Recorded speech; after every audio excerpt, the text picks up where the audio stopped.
کوئی دور بھی کوئی وقت بھی اولیاء کے وجود سے خالی نہیں ہوگا۔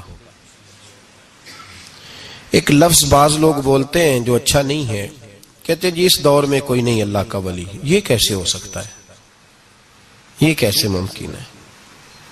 ہماری پہچانوں میں کمی ہے، توجہ میں کمی ہے، ورنہ ولیوں کا وجود اسلام کی صداقت کی دلیل ہے۔ یہ دلیل ہے، نبی پاک صلی اللہ علیہ وسلم کا یہ معجزہ ہے کہ قیامت تک حضور کی امت میں اللہ کے ولی ہوتے رہیں گے۔ اور پورا مضمون ہے یہ قرآن پاک کا، الا ان اولیاء اللہ لا خوف علیہم ولا هم یحزنون۔ پورا مضمون ہے، یا ایھا الذین آمنوا اتقوا اللہ وکونوا مع الصادقین واتبعوا سبیل من اناب الی۔ پورا مضمون، جگہ جگہ اللہ کے ولیوں کی علامتیں، واتبعوا سبیل من اناب الی، اس کے پیچھے چل جو میرے پیچھے چل رہا ہے۔ اللہ فرما رہا ہے جو میری طرف رجوع کر رہا ہے تو اس کے پیچھے چل۔ یا ایھا الذین آمنوا اتقوا اللہ، اے ایمان والو اللہ سے ڈر جاؤ، وکونوا مع الصادقین، اور سچوں کی سنگت اختیار کرو۔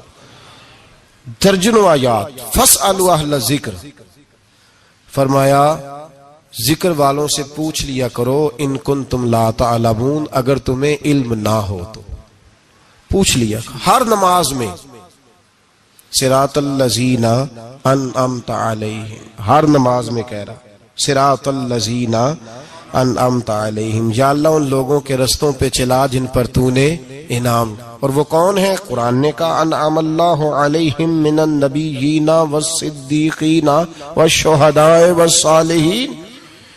اچھا نماز کے اندر کہتا رہتا ہے ولیوں کے پیچھے چلنا ہے، یا اللہ چلا، باہر نکل کے مکر جاتا ہے، مکر جاتا ہے، کہتا ہے مجھے خود قرآن حدیث آتا ہے۔ اور یہ اب ایک تو تھے نا پہلے کچھ لوگ جن کے نظریات میں فرق تھا، اب اپنے بہت سارے لوگ کہتے چھوڑو کیا ضرورت۔ بھئی پورا مضمون ہے قرآن پاک کا اللہ کے ولی، پورا ایک مضمون ہے، حدیث کا پورا باب ہے۔ آج میں صفات اولیاء عرض کرنے لگا ہوں، پہلے یہ تو سمجھ لینا جن سے پیار کرنا ہے وہ ہوتے کس طرح کے ہیں۔ آج یہ سمجھ لیں کہ ولی بنیادی طور پر ہوتا کون ہے۔ ایک ہے میں کہوں کہ ولی فلاں ہوتا ہے، ایک ہے کہ کوئی بزرگ کہیں، اور اس سے تھوڑا آگے بڑھیں تو اگر صحابی بتائیں پھر تو کیا ہی بات ہے، اور اگر بالکل ہی ہم اتھارٹی پہ جانا چاہیں بنیاد پہ تو بہتر نہیں ہمیں خدا بتا دے اور محمد مصطفیٰ بتا دے صلی اللہ علیہ۔ یہ سب سے مضبوط بات نہیں؟ کیا خیال ہے؟ 100 گلاں تے سرے تے گنڈ۔ بھئی پوچھو ہی نہ کسی سے، ڈائریکٹ قرآن پاک سے پوچھ لو ولی کون ہوتے ہیں۔ صحیح ہے؟ اج گل مکدی نہ مکائیے، ضرورت ہی نہ رہے۔ ایک کہنا میں باوا صاحب سے سنا ہے، دوسرا کہتا میں نے خواجہ صاحب سے سنا ہے، تیسرا کہتا میں نے فلاں صاحب سے سنا ہے۔ بھئی ضرور، کوئی عرض نہیں۔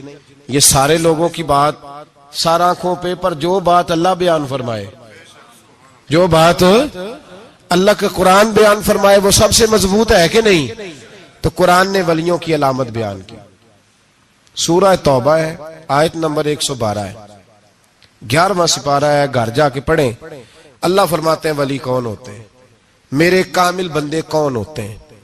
اللہ فرما رہا ہے التائبون، اللہ کے ولیوں کی پہلی علامت یہ ہے کہ وہ توبہ کرنے والے ہوتے ہیں۔ توبہ کا لغوی معنی رجوع کرنا، یعنی وہ اللہ کی طرف توجہ کرنے والے ہوتے ہیں۔ التائبون العابدون، وہ توبہ کرنے والے ہوتے ہیں اور عبادت کرنے والے ہوتے ہیں۔ پھر فرمایا العابدون الحامدون، وہ یہ آپ نے غور سے سننی ہے بات، خاصی توجہ کرنی ہے، یہ قرآن پاک ہے نا جی، یہ سب سے توجہ والا معاملہ ہے، خاص غور کریں۔ اور رٹا ختم کرنے لگا ہوں آج، جو قرآن پاک بیان کرے اس پہ اتفاق کرنا چاہیے کہ نہیں؟ کرنا چاہیے نا اتفاق، ضروری بات ہے نا جی۔ تو یہ ہمارے پاس قول فیصل ہے اللہ کی کتاب، ہمیں باہر جانے کی ضرورت۔ کسی نے ٹال والا ولی سمجھ لیا ہے، کسی نے گال والا ولی سمجھ لیا ہے، کوئی ولی بنا کے بیٹھ گیا ہے، کوئی بنا کے۔ جاہل مطلق، پرلے درجے کے جاہل لوگ، دین کی روح ابجد کا نہیں پتا، اور مصیبت گلے میں ڈالی ہوئی ہے۔ پتہ نہیں کیا مائنڈ سیٹ ہے لوگوں کا بھی، کس طرح لوگوں کو قابو کرتے ہیں این فرائض چیزوں پہ۔ اب یہ ملنگوں نے پکا رٹا لگایا، کہتے ہیں مولویاں کو نہ جایا جائے۔ اور میں کہتا رہتا ہوں میں بھی اس مولوی کے خلاف ہوں جو مولوی دینداری نہیں کرتا، دنیا داری کرتا ہے۔ پر مولوی کا معنی مولا والا، کیا ترجمہ ہے؟ عجیب تو آدمی ہے، پکا رٹا۔ وہ ہمارے سندھ کے راجے مہاراجے سائیں، پنجاب کے وڈیرے اپنے گاؤں میں سکول نہیں بننے دیتے تھے، اس لیے کہ وہ کہتے تھے اگر ان کے بچے پڑھ گئے نا تو ہماری بھینسوں کو چارہ کون ڈالے گا۔ اسی طرح یہ جو پیر ہے نا آج کل کے، یہ علماء کے پاس نہیں جانے دیتے، کہتے انہوں نے پتہ لگ گیا تو سانو مننا ہی کو نہیں ہے نا، لہذا ان کو دور دور رکھو تاکہ یہ کہیں ایسا نہ ہو کہ ہم سے پیچھے۔ ادھر تسی بابا تیانے لایا ہے کہانیاں سنا سنو کے۔ اب تو لوگ دین بھی قوالوں سے سیکھتے ہیں، قوالوں سے معاذ اللہ، اور ایسے ایسے کفر ہیں معاذ اللہ ثم معاذ اللہ۔ تو جو قرآن بیان کرے وہ ہمارے لیے سب سے بہتر نہیں؟ تو قرآن مجید نے کہا التائبون العابدون، توبہ کرنے والے، عبادت کرنے والے، حامدون، اللہ کی حمد کرنے والے، سائحون، روزے رکھنے والے۔ کون جی؟ ولیوں کی علامتیں، روزے رکھنے والے، راکعون ساجدون، رکوع کرنے والے اور سجدے کرنے والے، رکوع کرنے والے اور سجدے کرنے والے۔ بس توبہ کی، رکوع کیا، سجدہ کیا، نماز پڑھی، عبادت کی، یا اللہ کافی ہے؟ فرمایا نہیں، الآمرون بالمعروف، نیکی کا حکم دینے والے، والنہون عن المنکر، اور برائی سے روکنے والے، میدان میں رہنے والے، میدان میں، والحافظون لحدود اللہ، نیکی کا حکم دینے والے، برائی سے منع کرنے والے، اور اللہ کی حدوں کی حفاظت کرنے والے۔ اللہ کی حدوں کی یہ علامتیں بیان کر کے کہا وبشر المومنین، محبوب اپنے ان غلاموں کو میری رضا اور جنت کی خوشخبری سنا دے۔ محبوب یہ جو تیرے غلام ہیں نا جن میں یہ صفتیں پائی جاتی ہیں، ان کو میری رضا اور جنت کی، یہ توبہ کرنے والے، پھر فرمایا عبادت کرنے والے، اللہ کی حمد کرنے والے، رکوع کرنے والے، سجدے کرنے والے، نیکی کا بولیے اور برائی سے من، اور اللہ کی حدوں کی۔ محبوب انہیں خوشخبری دو جنت کی، انہیں توبہ۔ ولی وہ والی توبہ نہیں کرتے جو ہم توبہ کرتے ہیں، شب برات کی ساری رات استغفر اللہ، یا اللہ معاف کر دے، چیخوں کی آوازیں مسجد میں، ہر مسجد سے رونے کی آواز۔ پکی سچی توبہ کر کے شیخ آئے ہیں اور دکان پہ جا کے سویرے جھوٹ بولنا شروع کر دیا۔ یہ کون سی توبہ ہے؟ یہ مذاق ہے؟ ساری رات روتا رہا ہے، سویرے دفتر کھولا ہے، فراڈ شروع کر دیا ہے۔ تم نے توبہ کی ہے؟ حد ہو گئی بھائی، یہ والی توبہ نہیں۔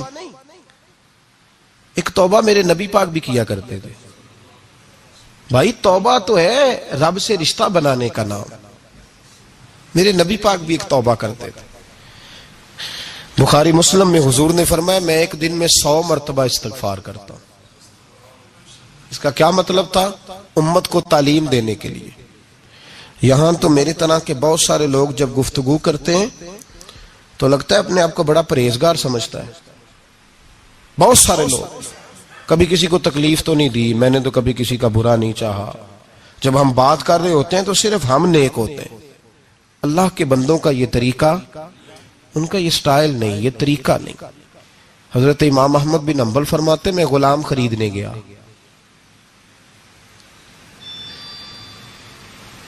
اس نے میرے ساتھ شرط رکھی کہ حضور آپ مجھے خرید کے لے جانے ہیں، میری شرط یہ ہے کہ میں دن کو آپ کی ڈیوٹی کروں گا، رات کو نہیں کروں گا۔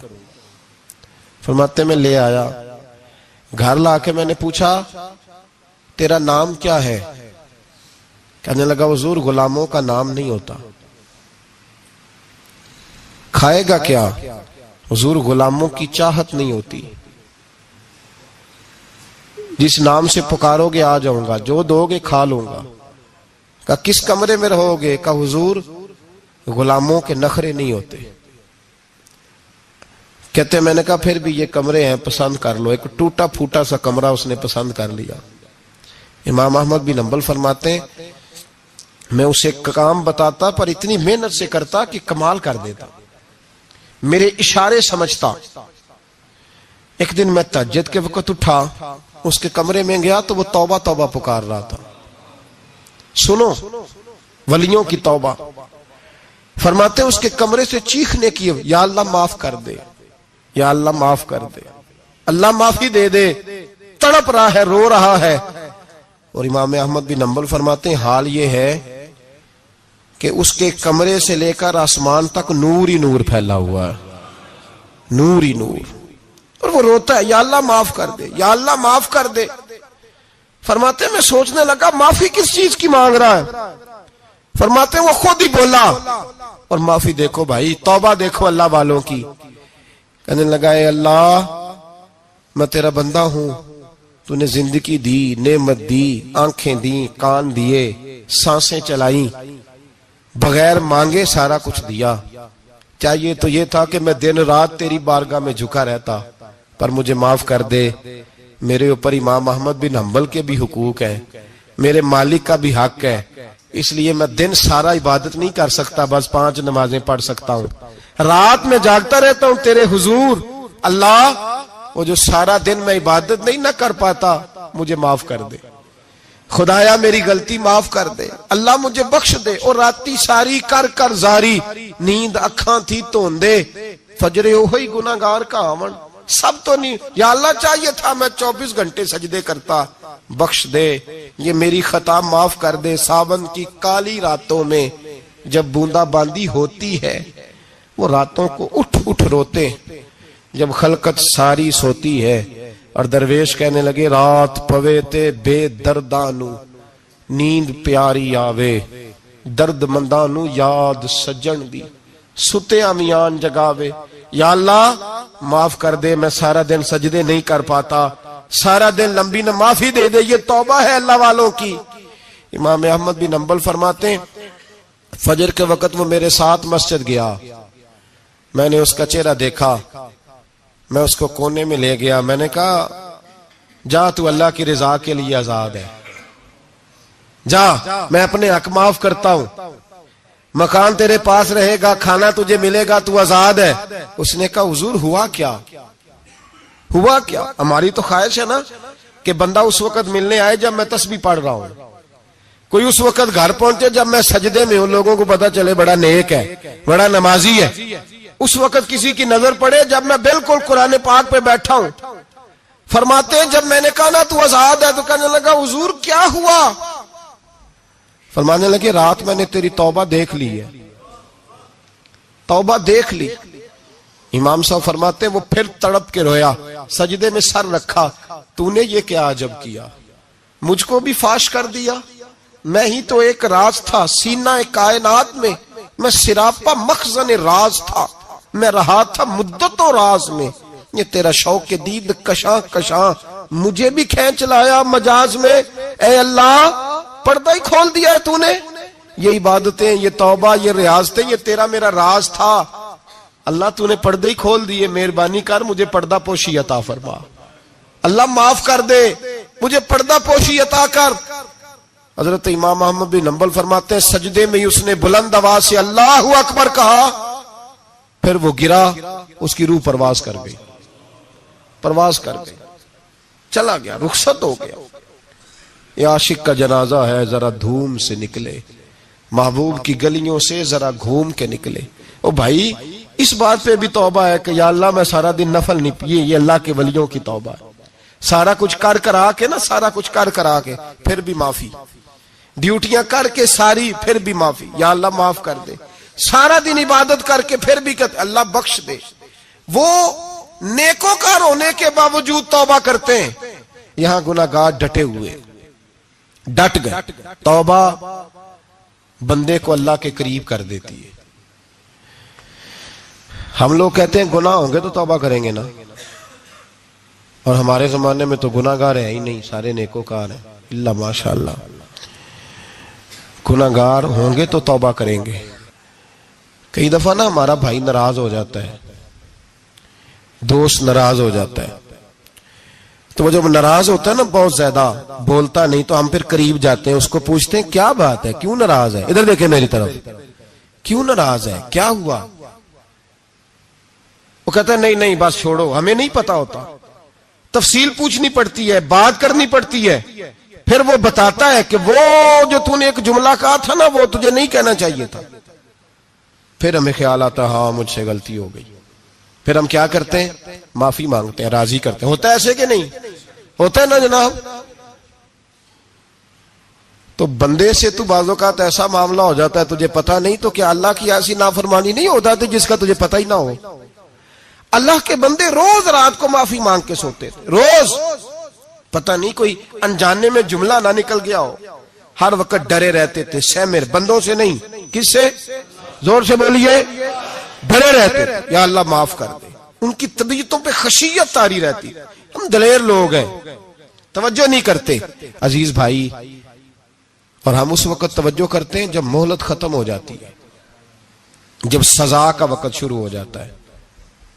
میری بات یاد رکھنا, ایک وقت تک اللہ مہلت دیتا ہے بندے کو, گناہ کرتا ہے اللہ مہلت, پھر سزا شروع ہوتی ہے, پھر بندہ اس کی پکڑ میں آتا ہے. پھر جب پیر پھسلتا ہے تو کسی جگہ اس کا ہاتھ دوبارہ نہیں پڑتا, وہ پھر پھسلتا ہی جاتا ہے. یاد رکھنا, ہم مہلت کے وقت توبہ نہیں کرتے, اور جب پھسل جاتے پھر ہم کہتے ہیں اوہو یہ کیا ہوا. دیکھو حضرت حبیب اجمی رحمت اللہ علیہ سود کا کاروبار کرتے تھے. اب تو لوگوں نے نام بدل دیا ہے نا, سود کا نام لوگوں نے پرافٹ رکھا ہے, اور بڑے بڑے حسین لوگ ہیں اور نئے نئے ہمارے ترجمے, اور میں وہ پیسے غریبوں کو دے دیتا ہوں. کبھی گندے پانی سے وضو ہوا ہے تو گندے رقم سے غریبوں کا بھلا کرے گا تجھے ثواب ملے گا؟ تو مذاق کر رہا ہے تو دین کے ساتھ. کبھی گندے پانی سے بھی وضو ہوا ہے, میں غریبوں کو کیا مطلب ہے اس بات کا؟ نبی پاک سے زیادہ تجھے غریبوں سے پیار ہے معاذ اللہ. حضور نے نہیں کہا سود لے لو اور غریبوں کو دے دینا, حضور رحمت للعالمین ہے نا, تو چاہیے تھا کچھ ایک ہمیں دے کے جاتے. حبیب اجمی کہتے ہیں میں سود کا کاروبار کرتا تھا.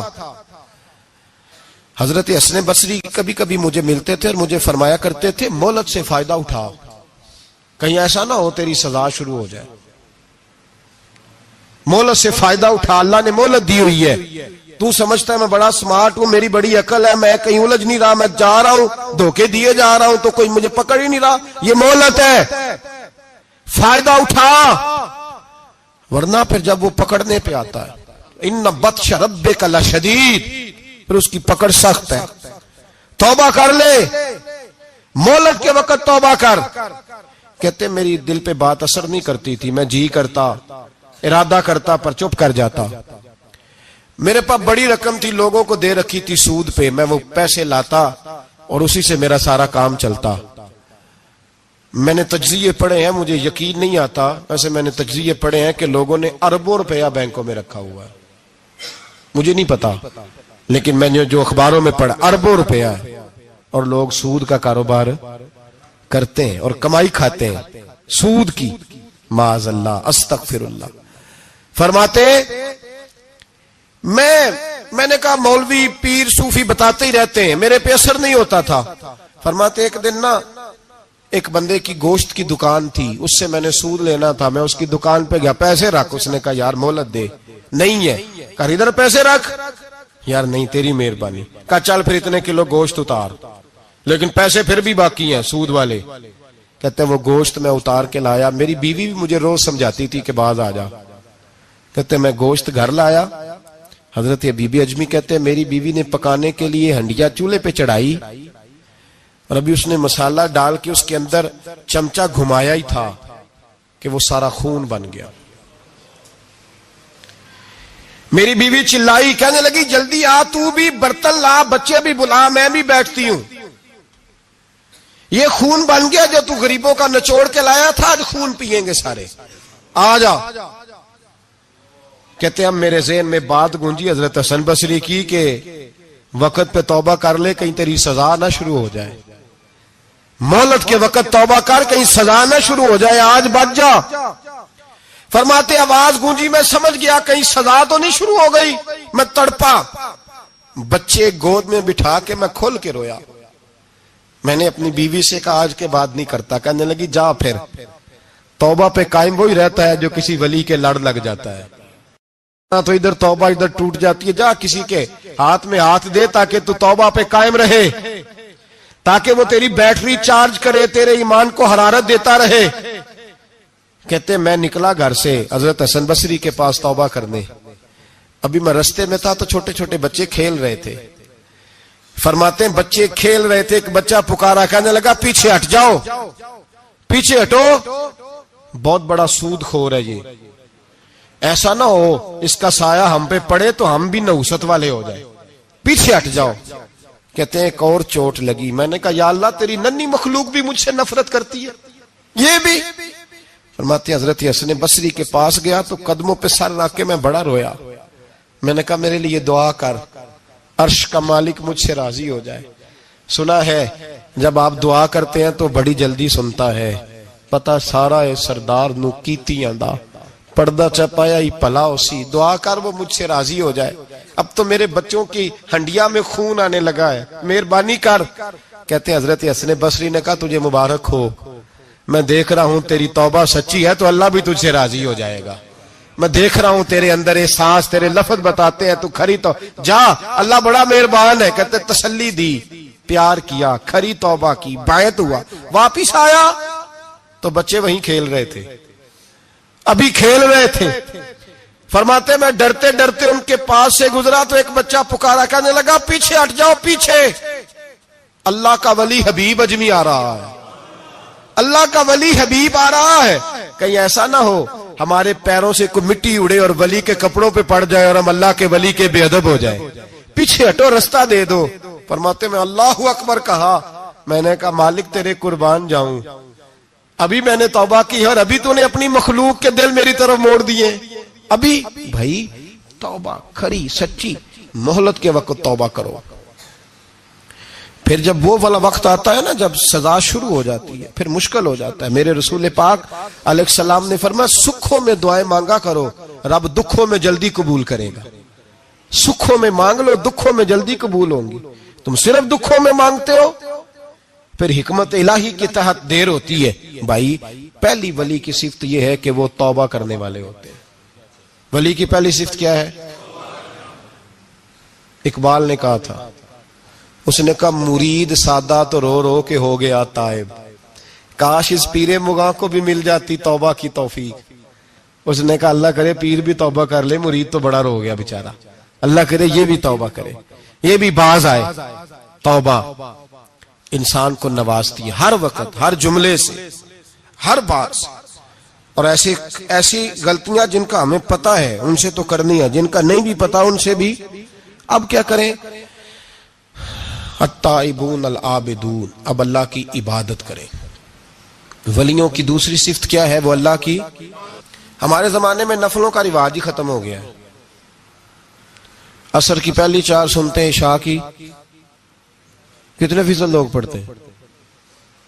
ہمارے بزرگوں کا طریقہ تھا گھروں میں حجرے مخصوص ہوتے تھے. نبی پاک صلی اللہ علیہ وسلم نے فرمایا گھر کو قبرستان نہ بناؤ, کچھ نوافل گھروں میں بھی پڑھا کرو.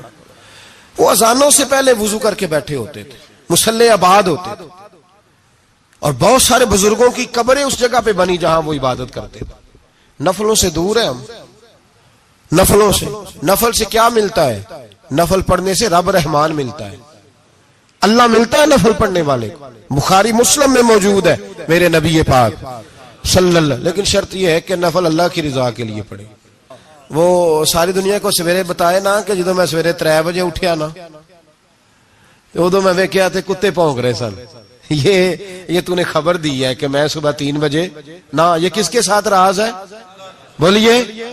بڑی زبردستی بات بندے بلکہ بندہ ڈھونڈ رہے ہوتے ہیں, کوئی بندہ ملے تو اسے بتائے. اج جی میں سویرے سویرے اٹھیا, سویرے تے ایک منڈا ٹیلی فون تے لگا سی. میں کہا تسی نفل پڑھن اٹھے سو کہ منڈا ویکھن اٹھے سو؟ تو جڑے کام اٹھے سو کرو, انہوں لگا رہن دیو, اپنا کام کرے. وہ اصل مسئلہ پتہ کیا ہوتا ہے کہ وہ غبار چڑھا ہوا ہے طبیعت میں کہ کسی طریقے میں بتا دوں کہ میں سویرے 3 بجے, تو اس کا نقصان پتہ کیا ہوتا ہے؟ اس میں شراکت داری ہو گئی, اور اللہ کو شراکت داری پسند نہ. تو وہ اپنے رب کے ساتھ راز نیاز کا وہ عبادت کا ثواب بڑھ جائے. نبی رحمت صلی اللہ علیہ وسلم نے فرمایا جب بندہ کثرت سے نفل پڑھتا ہے تو اللہ کے قریب ہو جاتا ہے. کتنا قریب ہوتا ہے کہ اللہ فرماتا ہے میں اس کے ہاتھ بن جاتا ہوں, پھر میں اس کے پیر بن جاتا ہوں, پھر میں اس کی آنکھیں بن جاتا ہوں, پھر میں اس کے کان بن جاتا ہوں, پھر میں پھر اس شخص کا وجود بن جاتا ہوں. کیا مطلب؟ یہ بخاری مسلم ہے. آنکھیں بندے کی ہوتی ہے, طاقت اللہ کی ہوتی ہے. ہاتھ بندے کے ہوتے ہیں, طاقت اللہ کی ہوتی ہے. پیر بندے کے ہوتے ہیں, طاقت اللہ کی. تو پھر اگر کوئی ولی دور سے سن لے تو طاقت کس نے دی ہے؟ تو اگر کوئی ولی دور سے دیکھ لے تو طاقت کس نے دی ہے؟ اللہ نے. اگر کوئی ولی ہاتھ بڑھا کے کسی کی پریشانی دور کر دے تو طاقت کس نے دی؟ یہ پیچھے طاقت کس کی ہے؟ اللہ کی. تو یہ بخاری مسلم ہے. اللہ کی عبادت کریں, عبادت سے برکت آتی ہے. حضرت ابو ادریس خولانی رحمت اللہ علیہ حضرت معاذ بن جبل کے شاگرد تھے, تابی بزرگ تھے. فرماتے ہیں کہ میں جب سے حضرت معاذ بن جبل کی صحبت میں بیٹھا نا تو برے کاروباروں سے میری طبیعت تو چاٹ ہو گئی. کئی کاروبار میں دیکھتا تو جھوٹ بولنا پڑتا, اس میں بڑا کچھ کرنا پڑتا, تو مجھے ڈر آتا. آپ فرماتے میں نے نا بڑی کوشش کی پر میری مرضی کا کام مجھے, صوفی کاہل نہیں ہوتے, سست نہیں ہوتے, جھوٹ نہیں بولتے. فرماتے میرے اندر طاقت تھی کہ میں حلال کما کے بچوں کو کھلاؤں پر میری مرضی کا کام نہیں ملتا تھا. حد ہو گئی.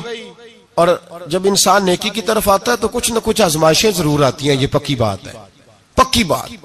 جب وہ غلط ملت کر رہا ہوتا ہے تو اس کو لگتا ہے سارا کچھ صحیح ہے, جب سیدھا ہوتا ہے تو بہت ساری پریشانیاں بھی ضرور آتی ہیں.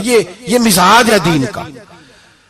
آپ فرماتے میں پریشان رہنے لگا, حالات خراب ہونے لگے, آزمائش سخت ہونے لگی, کاروبار بند ہو گیا, کام ہی کوئی نہیں ملتا تھا. میری بیوی ناراض رہنے لگی, ہلکا ہلکا تو اس نے مجھے کہنا شروع کیا, پھر جلال میں آ گئی.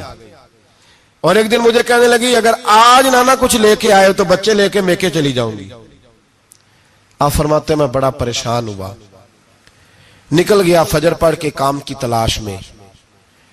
میں نے ظہر تک تلاش کیا لیکن مجھے کام نہ ملا. آپ فرماتے نہر فرات کے کنارے تپتی ہوئی ریت پہ میں بیٹھا تھا تو میرے دل میں خیال آیا بندوں کی مزدوری نہیں ملتی تو آج اللہ کی نہ کر لیں, آج اللہ کی مزدوری نہ کریں. آپ فرماتے ہیں میں نے گرم ریت سے تیمم کیا, وضو کیا وہیں فرات, اور گرم ریت پہ کپڑا بچھایا تو نفل پڑھنے شروع کر دی. زور سے اثر تک نفل پڑھے, زور سے. چلے میں ایک دعا کرتا ہوں, آپ آمین کہنا. اللہ کرے کہ ہم مغرب کے بعد والے نفل ہی پڑھنے شروع کر دیں. نبی کریم سید عالم صلی اللہ تعالی علیہ وآلہ وسلم کے غلاموں کا حال دیکھے, عبادت کا حال دیکھے. فرماتے میں نے کہا اللہ کی مزدوری کرے, زور سے اثر تک نفل پڑے گرم ریت پہ. اور جب اثر ہوئی نا تو میں نے اپنے رومال میں نا تھوڑی سی ریت باندھ لی. گھر کی دیواریں چھوٹی چھوٹی تھی. میں نے کہا بیوی نے دیکھا نا خالی ہاتھ آیا ہے تو اندر سے شور کرے گی, ہم صاحب بھی سنیں گے, تو چلو جب دیکھے گی نا رومال میں کچھ ہے حوصلہ کرے گی, جب اندر جاؤں گا تو سمجھا لوں گا. آپ مسکرا رہے ہیں نا ہلکا ہلکا, اس کا مطلب ہے ان باتوں میں کافی صداقت ہے. پرانے بزرگ کر گئے تو اس کا مطلب یہ ہے کہ ان میں بہرحال کافی حد تک صداقت ہے. یہ شور ہوتے رہتے. کہتے میں نے وہ کہا کہ چلو دور سے دیکھے گی تو گھر جا کے سمجھا لوں گا. آپ فرماتے پہلے میری بیوی دروازے پہ بیٹھی رہتی تھی, بچے بیٹھے رہتے تھے, منتظر ہوتے تھے کہ کچھ لے کے آئے, گھر میں فاقہ ہوتا. آج میں گیا تو شور ہی کوئی نہیں, کوئی شے نظر نہ آئی. وہ ریت سے بھرا ہوا میرا پلو میں نے دروازے کے ساتھ رکھا, اندر چلا گیا. بیوی کو آواز دی کہاں ہو؟ کہنے لگی منہ ہاتھ دھو لو, میں روٹی لے کے آئی. ہاتھ دھو گئی, روٹی کدھر سے آئی؟ اس گھر میں تو فاقے تھے, کھانا کدھر سے آیا؟ کہتے روٹی لائی, سلاد بھی لائی, دودھ بھی لائی, اس زمانے میں جو نعمتیں تھی پھل بھی لائی, سارا آ گیا. میں نے گھور کے دیکھا, میں نے کہا کدھر سے آیا یہ سارا کچھ؟ کہاں ہے بچے؟ کہنے لگی روٹی کھا کے باہر نکل گئے ہیں. میرے دل میں خیال آیا میری بیوی کا کردار تو چاند سے زیادہ اجلا ہے, تو یہ سارا کچھ کیسے آیا؟ میں نے کہا یہ کہاں سے آیا سارا کچھ؟ تو کہتی ہے میری طرف دیکھ کے کہنے لگی پتہ نہیں آج کس کریم کی مزدوری کرنے چلے گئے تھے, پتہ نہیں کس کریم کی مزدوری پہ چلے گئے تھے، زور ہوئی ہے تو اس نے اناج کی بوریاں بھیجی ہیں، چاول بھیجے ہیں، پھل بھیجے ہیں، اتنا کچھ بھیجا ہے کہ میرے گھر میں رکھنے کو جگہ ہی کوئی نہیں۔ یہ کہتے کہتے اٹھی اور کہنے لگی پہلے ہی بڑا آیا تھا، اب اور کیا لائے ہو؟ آپ فرماتے میں سکتے میں تھا، اس نے جا کے میرا رومال جو کھولا، میں ریت لایا تھا، رب کریم نے ہیرے بنا دیے، وہ ہیرے بن گئے۔ آپ فرماتے کہنے لگی کس کریم کی مزدوری پہ گئے تھے؟ فرماتے میں اٹھا اور کچی زمین پہ سر سجدے میں رکھا، میں نے کہا مالک میں ساری زندگی دنیا راضی کرتا رہا، لوگوں کے دروازوں پہ کھڑا رہا، تعلقات بنا کر تھوڑی سی روزی کے لیے جدوجہد کرتا رہا، دھتکارا گیا، ستایا گیا، مولا میں تو تیرے دروازے پہ آج آیا ہوں، پوری دیہڑی بھی نہیں لگائی، زور سے اثر ڈیوٹی کی ہے، اللہ تیری تھوڑی مزدوری کا اتنا اجر ملتا ہے؟ خدایا تو اتنا نوازتا ہے؟ فرمایا اللہ میں محنت بھی کروں گا، کام بھی کروں گا، لیکن دنیا کی مزدوری تھوڑی کروں گا، مالک تیری عبادت زیادہ کروں گا۔ بھائی یاد رکھو، ہم ساری زندگی لوگ قبروں میں چلے گئے، مسجد نہیں آئے، قبروں میں الہاکم التکاثر حتی زرتم المقابر، قبر میں جانے کا ٹائم آیا، لوگوں کی نمازیں پڑھ دی گئیں، پر لوگوں نے نمازیں شروع نہیں کی، نمازیں پڑھ دی گئی۔ کہیں لے جاؤ، شادی کا موقع ہے تو وہ کراچی جانے کو تیار ہے، لیکن چند فرلانگ پہ مسجد ہے، مسجد جانے کو تیار ہے۔ اللہ کے ولی کی علامت ہے وہ عبادت گزار ہوتا ہے، اور جو نہ نماز پڑھے نہ نماز پڑھائے وہ زندیق تو ہو سکتا ہے، پیر ہو سکتا، میں ذمہ داری سے کہہ رہا ہوں، زندیق تو ہو سکتا ہے پر پیر ہو سکتا بالکل بے دین ہے، بلکہ بد دین ہے، پیر ہو سکتا، اس لیے کہ اللہ کے ولی کی علامت یہ ہے کہ اس کے چہرے پر عبادت کی روشنی ہوتی ہے، تقوی کا حسن ہوتا ہے، تقوی کا، پرہیزگاری کا نور ہوتا ہے۔ اللہ کے بندے توبہ کرنے والے، عبادت کرنے والے، روزے رکھنے والے، رکوع کرنے والے، سجود کرنے والے، یہ ان کا ذاتی فعل ہے۔ اور یہاں وہ بس نہیں کرتے، الآمرون بالمعروف، اب نیکی کا حکم دیں گے، والنہون عن المنکر، اور برائی سے، جی پیر تو کسی تحریک میں نکلتے ہی نہیں، بڑے بڑے گدیوں کے پیر جو ہے نا، بڑے بڑے، کبھی آپ نے دیکھے کسی جلوس میں آتے ہوئے؟ جی چلے کچھ درویش ایسے ہیں جو اپنی طبیعت کے تقاضے کے مطابق نہیں آتے، لیکن وہ امت کی مظلومیت سے بے خبر نہیں ہوتے، وہ ایک علیحدہ بات ہے کہ وہ عبادت گزار ہے، وہ ویسے ہی نہیں نکلتے، وہ چلے ایک، لیکن وہ مرید اگر بلائے تگڑا تو پشاور بھی چلے جائیں، جی لندن کا بھی دورہ کر رہے ہیں، امریکہ بھی ہوا ہے، سنیں بھائی سنیں، یہ قرآن مجید، یہ صفتیں کون بیان کر رہا ہے ولیوں کی؟ کون بیان کر رہا ہے؟ تو کسی ملنگ کی ماننی ہے کہ اللہ کی ماننی ہے؟ تو اللہ کہہ رہا ہے کہ ولی کی صفت یہ ہے وہ نیکی کا حکم دیتا ہے اور برائی سے، پیر صاحب امریکہ چلے جاتے ہیں، لندن یورپ چلے جاتے ہیں، لیکن کسی تحریک میں نہیں، کسی میں نہیں۔ ناموس رسالت کی بات آئی، پیر سوئے رہے، کون تھے سڑکوں پہ؟ پیر تھے کہ مولوی تھے کہ نعت خواں تھے؟ قوال تھے جن کو سرمایہ کھا گئے جو سارا ہمارا، یہ لوگ تھے؟ تحریک ختم نبوت میں ڈنڈے کس نے کھائے؟ علماء نے۔ غازی ممتاز حسین قادری کی تحریک چلی تو سڑکوں پہ کون نکلا؟ تحریک ختم نبوت۔ بتاؤ نا کسی پیر کا بیان دکھاؤ مجھے جس نے کہا ہو۔ تھک گئے گلے، ہماری ریکارڈنگیں لا لا کے لوگ ہمیں سناتے ہیں، کہتے ہیں جناب آپ کی سخت تقریریں نوٹ ہو رہی ہیں اور سوشل میڈیا پہ دور دور جا رہی ہیں، تھوڑی احتیاط کریں۔ میں نے کہا یار کس طرح احتیاط کریں، کیسے احتیاط کریں؟ جس کتے کو اس کا مالک 4 روٹیاں ڈالتا ہے وہ ساری رات آوازیں دے دے کے گزار دیتا ہے کہ میں کسی کو اندر نہیں آنے دوں گا، ہم نے تو ساری زندگی رسول اللہ کا کھایا ہے، تو تیرے کہنے پر خیال کرے، تیرے کہنے پر یہ کیسے ہو سکتا ہے؟ کتا نہیں کر رہا نمک حرامی اور تو ہمیں مشورہ دے رہا ہے؟ جنہ تنا وچ عشق نہ رچیا کتے ہونا تھی چنگے، اور مالک دے کر راکھی کر دے صابر بھوکے ننگے۔ ہم سے کوئی آدمی نرمی کی امید نہ رکھے، تم غیرت ایمانی کو للکارو، ہم چپ کر کے بیٹھے رہیں، ختم نبوت کی بات کرو ہم خاموش رہیں، ناموس رسالت کی بات کرو ہم خاموش رہیں۔ دین فروش اور ہوتے ہیں اور دین کے چوکیدار اور ہوتے ہیں، اور اگر آؤ گے نا کبھی منہ ڈال لے دین کے معاملے میں تو چوکیدار تمہارا مقابلہ کریں گے، اگر مار نہ سکے تو مار ضرور جائیں گے انشاءاللہ تعالی. یہ ارادہ ہے اور یہ وعدہ ہے انشاءاللہ تعالی. مار نہ سکے تو مارے. ہاں یہ یاد رکھو. کوئی آدمی ہم سے کمزوری کی امید نہ کرے. جسے زندگی ہو پیاری وہ یہیں سے لوٹ جائے. میرے قافلے میں شامل کوئی کم ظرف نہیں ہے. حضرت بایزید بسطامی رحمت اللہ. ایک بچہ تپلا سرنگی بجا رہا تھا. حضرت گزرے, اس کے ہاتھ میں بانسریا بھی تھی. فرمانے لگے بند کر,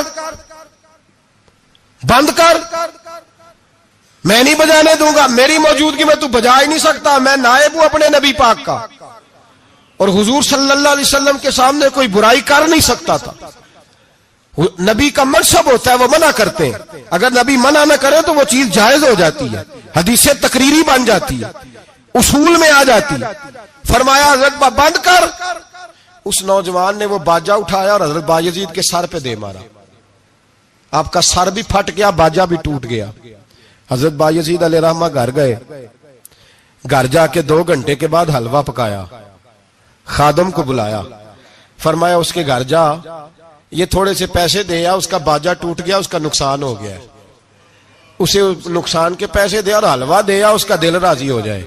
اور ساتھ اسے یہ کہہ دینا کہ حضرت بایزید بسطامی کہہ رہے تھے حلوہ بھی کھا لے, پیسے بھی رکھ لے, پر دوبارہ باجا خرید کے بجانا نا. اگر دوبارہ بجایا تو میں پھر منع کروں گا. میں تجھے روکوں گا, میں ہوکا دیتا رہوں گا, میں اعلان کرتا رہوں گا, میں دین کے معاملے میں بات کروں گا, میں روکوں گا, میں باز. ایک درویش تھے حضرت امام اعظم کے شاگرد, بادشاہ تپلا سرنگی بجا رہا تھا. بادشاہ تو پہنچ گئے. بادشاہ کے اٹھا کے نا وہ تپلا سرنگی تو زور سے مارا, زمین پہ ٹوٹ گیا سارا کچھ. بادشاہ نے شیر رکھا ہوا تھا. شام کا وقت تک آنے لگا, اس مولوی کو پکڑو, پنجرے میں ڈالو تاکہ شیر کھا جائے. اٹھایا, بابا جی کو پنجرے میں ڈال دیا. ساری رات تپلا سرنگی بجتا رہا. سویرے فجر کا وقت ہوا تو اٹھے گویے جانے لگے. تو بادشاہ کہنے لگا پتہ کرو بابے کے جوتے شوتے کپڑے جو بچے باہر نکال لو. لوگ کہتے ہیں ہم گئے, جب پہنچے نا شیر کے جنگلے میں تو بابا جی فجر کی نماز پڑھ رہے تھے اور شیر ان کے پیر چاٹ رہا تھا. فرماتے ہیں پیر چاٹ رہا تھا تو باہر نکلے تو بادشاہ بھی پریشان, سارے لوگ پریشان. یہ کیا ہوا؟ کہنے لگے بابا تجھے شیر نے کاٹا نہیں, کھایا نہیں, اور تو اتنے اطمینان سے نماز پڑھ رہا, تجھے خیال نہیں آیا؟ بابا جی کہنے لگے ہاں خیال آتا رہا ہے, ساری رات پریشان رہا ہوں. ساری رات کا کس بات کا خیال؟ فرمانے لگے خیال یہ آتا رہا کہ میں نے پڑھنے ہوتے ہیں ساری رات نفل, تو میں نے نفلوں کی نیت باندھی تو شیر میرے پیر چاٹنے لگا, تو اس کا جھوٹا ناپاک ہوتا ہے. بس ساری رات اسی ٹینشن میں گزر گئی ہے کہ پتہ نہیں میری نماز ہوئی ہے کہ نہیں ہوئی. یہی سوچتا رہا ہوں ساری رات کہ پتہ نہیں نماز ہوئی کہ نہیں ہوئی. بادشاہ کانپنے لگا, کہنے لگا بابا تو ڈرا نہیں, شیر نے کاٹا نہیں؟ تو آپ فرمانے لگے تو جب کسی کو سفیر بھیجتا ہے تو تیرے سفیر کو کوئی قتل کرتا ہے, کوئی بادشاہ پکڑ کے مارتا ہے؟ کہا نہیں. فرمایا کیوں؟ کہنے لگا اسے پتا ہے بادشاہ کا نمائندہ ہے. آپ فرمانے لگے بادشاہوں کے نمائندے تگڑے ہوتے ہیں, میں تو رب کریم کا دوست ہوں. تو جس رب کریم کے دین کے لیے میں نکلا ہوا مجھے لوارل چھوڑ دے گا, میری پرواہ نہیں کرے گا؟ میں خبردار, آج کے بعد اگر تو نے غیر شرعی حرکت کی تو پھر تجھے ٹوکوں گا, پھر تجھے روکوں گا, پھر تجھے منع کروں. اللہ کے ولی میدان عمل میں رہتے, وہ ناجائز چیز سے روکتے. یہ پتہ ہے زیادہ مجمع کیوں لگتے ہیں, زیادہ درباروں پہ رش کب پڑتا ہے؟ اس وقت پڑتا ہے جب جو آتا ہے نا اس کو جی کہا جاتا ہے, لنگر, بس تیرا کام ہو جائے گا, تیری شفا ہو گئی, تیرا بیٹا ہو گیا, تو رش ہو جاتا ہے. جو آنے والے کو کہے نا پہلے نمازیں پر 5, داڑھی رکھ, دین سیکھ, اللہ اللہ کر, وہاں رش نہیں ہوتا. کہتے پیر صاحب کی تو کرامت ہی کوئی نہیں, تو مولوی ہیں, وہ تو سیدھی سیدھی نمازیں پڑھا رہے ہیں. رسول پاک سید عالم صلی اللہ علیہ وسلم کے دین کا نمائندہ ہوتا ہے, اللہ کا ولی, وہ ساری زندگی اللہ کی حدود کے قیام کے لیے جدوجہد کرتا ہے. امام احمد بن حنبل نے جیل کاٹی ہے, امام احمد بن حنبل نے جیل کاٹی. آپ فرماتے ہیں بادشاہ وقت نے اس کو میں نے غلطی پہ روکا تو مجھے قید کر لیا, اور قید کیا جب اس نے تو جیل کاٹی, اتنی جیل کاٹی, اتنی جیل کاٹی, اتنے کوڑے مارے کہ امام احمد بن حنبل کا سارا وجود خون سے بھر گیا، کپڑے سارے خون سے آلودہ ہو گئے۔ ایک شخص امام صاحب سے کہنے لگا جب آپ واپس آئے نا رہا ہو کے، کہنے لگا حضور اتنی مار کھائی آپ نے، اتنی، نہ بادشاہ کو روکتے تو کیا ہوتا؟ وہ شخص کہتا ہے میں نے امام صاحب کے وہ کپڑے، وہ کرتا خون سے بھرا ہوا پڑا ہوا تھا، امام صاحب کہنے لگے چل تو چھوڑ، مجھے کیا ملا نہیں ملا، یہ میرا ذرا کرتا تو اٹھا کے رکھ، کرتا تو اٹھا کے سینے سے لگا کندھے پہ رکھ۔ کہتا ہے امام صاحب کا خون سے بھرا ہوا کرتا میں نے جو کندھے پہ رکھا تو مجھے رسول پاک کا دیدار نصیب ہو گیا۔ تو امام صاحب فرمانے لگے تو نے تو ابھی کرتا رکھا ہے تو دیدار ملا ہے، مجھے پوچھ جب میں رسول اللہ کے نام پہ مار کھا رہا تھا تو کتنے جلوے مجھے نصیب ہوئے، مجھے پوچھ کتنے جلوے میں نے دیکھے ہیں۔ تو اللہ کے بندے حدود اللہ کے محافظ ہوتے ہیں۔ زندگی میں کئی دفعہ لوگ نہیں مانتے، داتا صاحب نے لکھا ہے حضرت ذوالنون مصری رحمت اللہ علیہ کو مصر کے لوگوں نے نہیں مانا، چونکہ آپ جو بندہ بھی ناجائز کام کرتا تھا منع کرتے تھے، لوگوں نے نہیں مانا۔ مانتے اس کو ہیں لوگ جو ہاں میں ہاں ملائے، جو تابع دار ہو کے رہے، اس کو ذوالنون مصری کو نہیں مانا۔ فرماتے ہیں مانا لوگوں نے اس دن جس دن ان کا جنازہ اٹھا۔ کیوں؟ جب حضرت ذوالنون مصری کا جنازہ اٹھا تو گرمی بڑی سخت تھی، سخت گرمی تھی۔ داتا صاحب نے کشف المعجوب میں لکھا ہے کہ پرندے کتار در کتار آئے اور جناب ذوالنون مصری پہ سایہ کر دیا، سایہ ہو گیا، ٹھنڈ ہو گئی۔ لوگوں نے کہا تو ولی کامل تھا، تو ایک عام مولوی سمجھ کے ساری زندگی پیچھے رہے، تو کامل تھا۔ کہتے ہم لوگ دوڑے، رش ہو گیا جنازے میں، اور جنازے کے بعد اب لوگوں نے ارادہ کیا کہ زیارت کرتے ہیں۔ تو جب حضرت کا چہرہ اٹھایا تو ان کی پیشانی پہ لکھا تھا ھذا حبیب اللہ، یہ اللہ کا محبوب ہے، مات فی حب اللہ، یہ اللہ کی محبت میں مر گیا ہے، یہ محبوب ہے اللہ۔ ساری زندگی ان لوگوں نے پیغام حق دیا، اور جس کو جو نہیں مانا اس کو دعا دی، دعا دی۔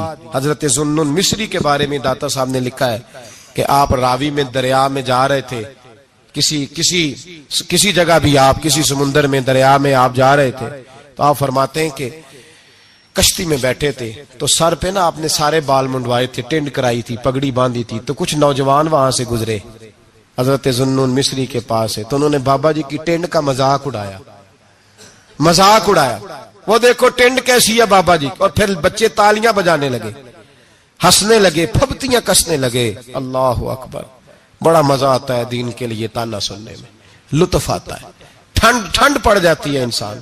انہوں نے مذاق اڑایا تو کشتی قریب سے گزر گئی، آپ کے مرید ناراض ہوئے، کہنے لگے حضور یہ بدتمیز ہے، نالائق ہے، ان کے لیے بد دعا کریں یہ غرق ہو جائے۔ فرمانے لگے یار جانے دو، کہا حضور نہیں کریں دعا، میں جانے دو، کہا حضور کریں دعا، تو دعا سنو اللہ کے بندے کی۔ کہنے لگے اے اللہ جس طرح دنیا میں یہ ہنس رہے ہیں انہیں قیامت میں بھی ہنستا ہی رکھنا، انہیں قیامت میں بھی ہنستا ہی رکھنا۔ یہ دعا کیا دی، وہ بچے کشتی موڑ کے واپس